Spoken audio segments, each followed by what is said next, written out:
Inside Stuff with Martins Oloja this week, we'll talk about victimization of Endsars protesters. We have to discuss this because no matter what is happening in the United States, where they are changing the face of democracy, this is an issue that we should not just set aside like that.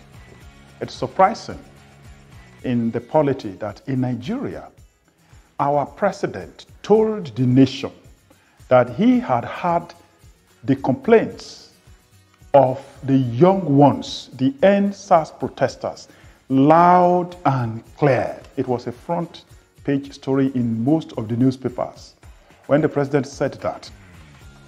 But it's surprising to note that despite the fact that the president himself directed panels of inquiries to be set up by state governments, and the panels are sitting, some of the members of the panels are young ones who were part of the protest nationwide.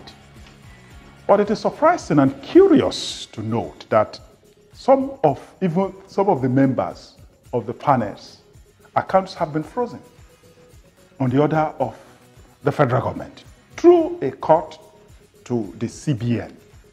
It's also curious that the Central Bank of Nigeria is being dragged into this kind of witch hunting, victimization of the Endsars protesters. This should not happen at this juncture. What is more, the names of most of the Endsars protesters have been entered into a security account that they call those who cannot travel abroad. The immigration portal is filled with names of Endsars protesters on the watch list, as they call it. This is curious for us and for those who have not forgotten what these people were. I mean, these are our young ones, these Endsars protesters we're talking about. They were campaigning for a better nation. In fact, as we said here earlier, one of the first 5-point demand was better funding for their tormentors, the police. Why should these people be victimized and demonized at this time? It is curious, and we should tell our leaders that the other name for this kind of action is hypocrisy. Why the hypocritical attitude of the federal government? On one hand, they said that they have heard their complaints loud and clear. So what did Mr. President hear loud and clear? That these people are terrorists? They are being demonized as terrorists.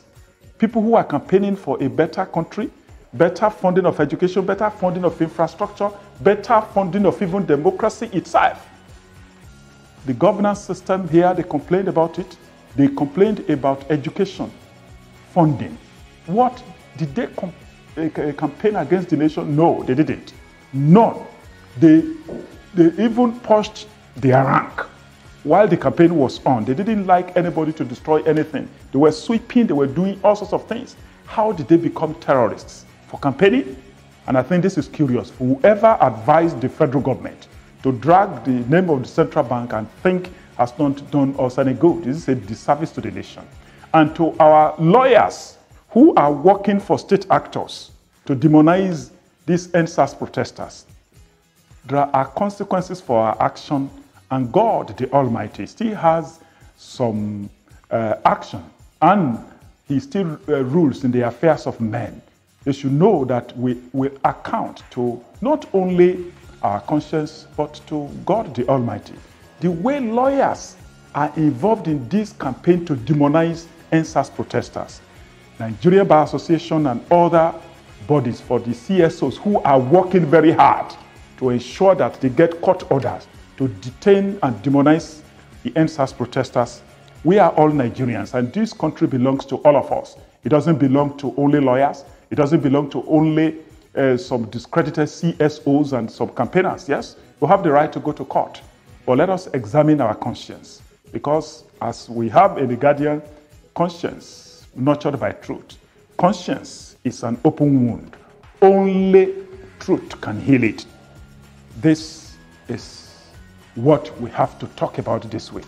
Demonization victimization of the Endsars protesters. Let us reflect on it, the way government is doing now. That is my view. What is yours? Send your opinion to the comment section and let's continue from there.